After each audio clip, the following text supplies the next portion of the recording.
देखिए, हाँ देखिए, ये प्रश्न आपसे ऑब्जेक्टिव भले ही पूछ दिया गया है। निर्देशांक ज्यामिति के चैप्टर से ये सवाल आपसे 2 नंबर का पूछा जाएगा, डायरेक्ट 2 नंबर का, है ना।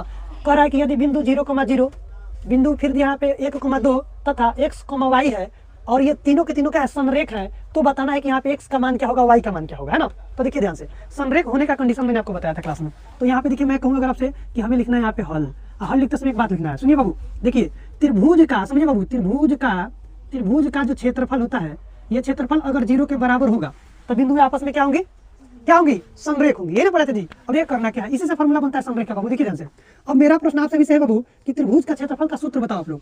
तो क्या कहोगे, 1/2 है ना जी। ये कोष्टक लगा के 23, 31, 12, ये ना पढ़े थे आप लोग। तो चलिए 23, 31 का मतलब क्या होगा यहाँ पे, तो x1 ब्रैकेट 1, 23 का मतलब क्या, y2 माइनस कितना हो, y3, यहाँ ब्रैकेट 1, प्लस क्या बाबू, x2 ब्रैकेट 1, 23, 31 ना बाबू, तो y3 माइनस के y1 ब्रैकेट 1 प्लस x3, है ना बाबू। चलिए 12 का मतलब क्या बाबू, तो y1 माइनस क्या बाबू, y2, ये आपका क्या हो जाएगा, इसके बराबर आपको क्या लेना होगा, 0 लेना होगा, है ना जी। यही आपको कोलिनियर जो बोलते हैं, इसको कोलिनियर बोलते हैं। तो होता क्या है कि 1/2 जो है ना वो 0 में आके विलीन हो जाता है। तो आपको डायरेक्ट संरेख का सूत्र इतना याद रखना है, इतना बराबर 0, है ना, इसी से बनता है। तो चलिए यहाँ पे लाके मान रखना है। अब आप लोग सोच रहे हो sir x1, x2, x3, y1, y2, y3 होता क्या है, इसमें आपके सामने दिया गया है। तो देखिए करना क्या, यहाँ देखो यहाँ से, यहाँ देखिए ये पहला क्वेश्चन यहाँ पे दिया गया ना, तो इसमें से आपको मान को पिक आउट करना है। देखिए ध्यान से, यहाँ पे दिया हुआ आपके सामने, ये है x1, है ना, तो ये है y1। देखिए ध्यान से, ये है आपके सामने x2, ये है बाबू y2, यहाँ पर जी ये है आपके सामने x3 और ये है क्या बाबू, y3, और इन सभी मानों को लाके इसमें रखना है। तो देखिए तो अब करना क्या आपको, इसके पास भाई मेरे ये 1/2 यहाँ पे क्या करो, गुणा करते उधर भेज दबिए बाबू, खत्म, कोई मतलब नहीं है ना। 1/2 गायब।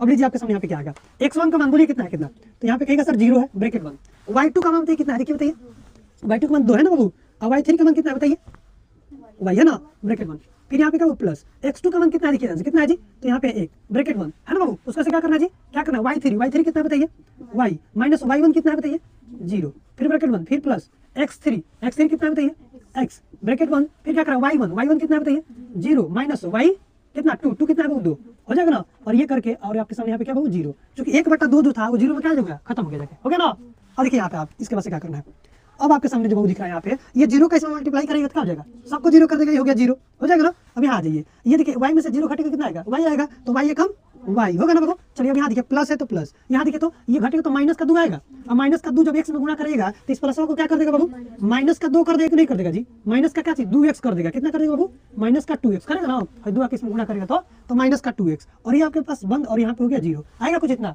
बोलिए होगा ना जी। अब देखिए इसका मतलब क्या, ब्रैकेट तोड़ दे रहा है, तो देखिए तो कुछ इस प्रकार से क्वेश्चन मिलेगा, y माइनस का 2x बराबर क्या हो 0 मिलेगा।